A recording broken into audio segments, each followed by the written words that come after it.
sometimes you need a little more inputs than the 6 inputs on the front of your Makey Makey. So for that, you flip over to the back. You actually have control of WASD-FG. You have an output header here, and you can control your mouse movements here, and you even have an extra header for Earth.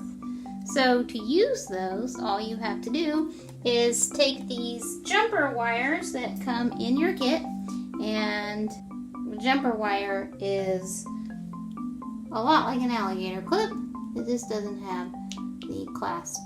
So to plug a jumper wire into the back of your Makey Makey, I like to go ahead and label mine ahead of time, and all you have to do is take the exposed wire and plug it right into the header.